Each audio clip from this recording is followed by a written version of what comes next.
शिक्षा विभाग में चरितार्थ हो रही अंधेरी नगरी चौपट राजा की कहावत। विद्यालय में नहीं पढ़ने वाले बच्चे महज खाना पूर्ति करने में लगे गुरुजी।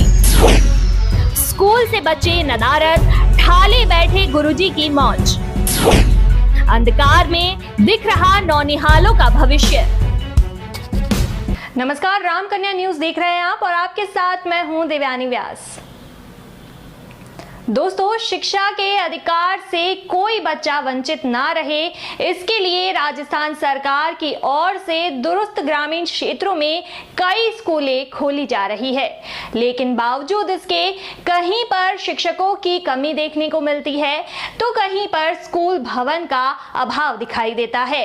लेकिन आज आपको कुछ ऐसे ही स्कूल और वहां के हालात दिखा रहे हैं जहां पर पढ़ने वाले बच्चों की कमी के चलते यहां लगाए गए शिक्षकों को महज खाना पूर्ति ही करनी पड़ रही है। आइए नजर डालते हैं बच्चों के अभाव में चल रहे इन स्कूलों पर।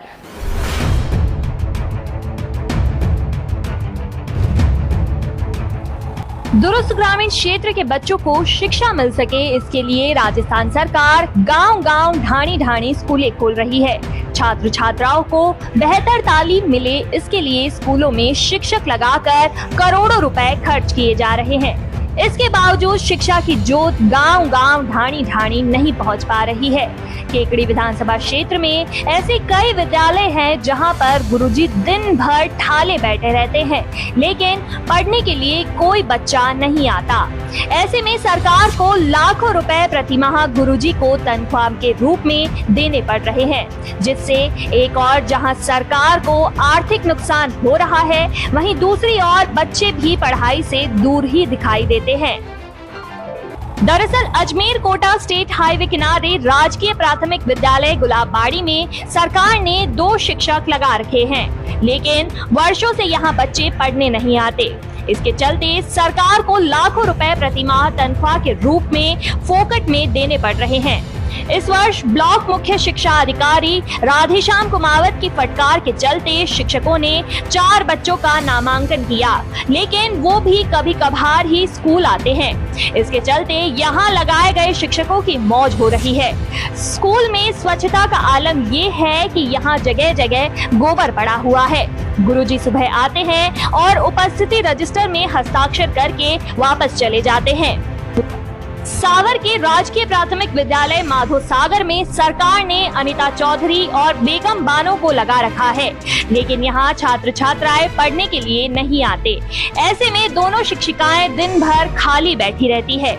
रामकन्या न्यूज की टीम ने पगडंडी के सहारे विद्यालय पहुंचकर जायजा लिया तो स्कूल में जगह जगह गोबर के ढेर लगे हुए थे और चारों तरफ गंदगी का अंबार था। 2 कमरों में ताले लगे हुए थे और एक कमरे में दोनों शिक्षिकाएं बैठी हुई थी। जब शिक्षकों से छात्रों के बारे में पूछताछ की गई तो उन्होंने बताया कि यहाँ पर कोई बच्चा पढ़ने नहीं आता है, इसीलिए हम 1.5 किलोमीटर दूर एक घर पर जाकर वहाँ रहने वाले बच्चों को पढ़ाते हैं। यहाँ स्टूडेंट तो नहीं आते, यहाँ नहीं आते, वही जाना पड़ता है। मैं आप 2 घंटे बड़े पे पढ़ोगे, बच्चे वहाँ बड़े पे रहते हैं ना, 2 घंटे वहाँ पढ़ा के और 10:30 बजे यहाँ जाते हैं। स्कूल में एक भी छात्र पढ़ने नहीं आता है, लेकिन गुरुजी ने यहाँ 10 बच्चों का नामांकन कागजों में दर्शा रखा है। हालांकि ब्लॉक शिक्षा अधिकारी राधेश्याम कुमावत इस विद्यालय को लेकर गंभीर नजर आए।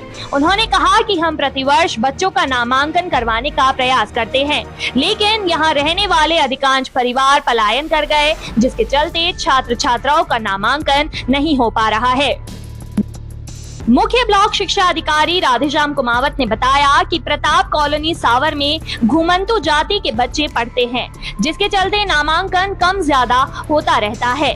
2014 से ये स्कूल किराए के भवन में चल रही है और यहाँ पर 2 शिक्षिकाएं कार्यरत है, जबकि माधो सागर में रहने वाले लोगों ने पलायन कर लिया और जिसके चलते उस परिक्षेत्र में मकान खाली है, जिसके चलते स्कूल में कोई पढ़ने नहीं आता। यहाँ भी 2 शिक्षिकाएं कार्यरत है। इसी तरह गुलाबबाड़ी स्कूल में 2 शिक्षिकाएं कार्यरत है और यहाँ 4 बच्चों का नामांकन है। वर्तमान में विद्यालय संचालित है और घुमंतु जाति के बच्चे होने के कारण वहाँ नामांकन अप एंड डाउन होता रहता है। वर्तमान में वहाँ 2 शिक्षक कार्यरत है और एक किराए की जगह में वहाँ पर अध्यापन का कार्य और बाकी सभी गतिविधियाँ हो रही है। माधव सागर विद्यालय जिस समय खुला था उसमें जो वहाँ पर आवास कर रहे थे उन्होंने स्थायी रूप से अपना पलायन कर लिया। तो उस परिक्षेत्र में वर्तमान में कोई आवास या आबादी नहीं है। अतः उससे दूर जो अन्य 4-5 घरों की एक बस्ती है वहाँ पर हमने शिक्षक को एक अस्थायी व्यवस्था के तहत वहाँ भी एक किराए के मकान में या निःशुल्क मकान में हमने शिक्षण व्यवस्था सुनिश्चित की है। गुलाबबाड़ी में कोरोना काल में भी शून्य नामांकन था, लेकिन इस वर्ष हमने पीओ को निर्देशित किया और उसके बाद वहाँ 4-5 बच्चों का नामांकन है और वहाँ पर जो शिक्षक कार्यरत हैं उनको हमने एक बार पुनः आदेशित किया है कि आप अधिक से अधिक नामांकन करें। लेकिन वहाँ भी जिस समय ये विद्यालय खुला था वहाँ पर जो आबादी रहती थी वो स्थायी रूप से पलायन कर चुकी है। दरअसल राजस्थान सरकार ने सावर में गाड़िया लोहारों के लिए प्रताप कॉलोनी में 2014 में प्राइमरी विद्यालय खोला ताकि छात्र छात्राओं को शिक्षा की तालीम मिल सके, लेकिन गुरुजी यहाँ भी शिक्षा की ज्योत नहीं जला पाए और यहाँ विद्यालय भी खानापूर्ति बनकर रह गया। शिक्षा विभाग ने यहाँ पर 2 शिक्षिकाएं गायत्री कुमारी मीणा और अमिता चौहान को लगा रखा है। इन शिक्षिकाओं ने विद्यालय में 19 बच्चों का नामांकन दिखा रखा है, लेकिन विद्यालय में 2-3 बच्चे ही आते हैं। रामकन्या न्यूज की टीम पहुंची तो स्कूल में 5 छात्र छात्राएं बैठे मिले। सरकार ने यहाँ पर भवन निर्माण भी नहीं करवा रखा है, जिसके चलते दोनों शिक्षिकाओं को इधर उधर भटकना पड़ता है। ऐसे में शिक्षिकाओं ने प्रताप कॉलोनी में एक कमरा किराए पर ले रखा है, जिसका प्रति माह 800 रुपए किराया भी खुद ही वहन करती हैं। कमरा भी ऐसी जगह ले रखा है जहां चारों तरफ परिवार रहते हैं, जिसके चलते अव्यवस्थाओं का आलम है। वहीं जिस कमरे में बच्चों को पढ़ाते हैं वहां पर बिस्तर, पलंग और कपड़ों सहित अनेक सामान पड़े हुए हैं। ऐसा नहीं है कि इन स्कूलों में ये हालात आजकल से हो। तीनों स्कूलों में ऐसे हालात लगभग 6-7 सालों से है। स्कूलों में बच्चे पढ़ने आते नहीं हैं और मास्टर जी मौज करते हैं। बच्चे भले ही यहाँ पढ़ने नहीं आते हो, लेकिन मिड डे मील, पोषाहार का पैसा भी उठ रहा है। राजस्थान सरकार शिक्षा के नाम पर पानी की तरह पैसा खर्च कर रही है और हर व्यक्ति को शिक्षा मिले इसके लिए जमीनी स्तर पर काम भी कर रही है। इसके बावजूद नौनिहाल शिक्षा से महरूम है।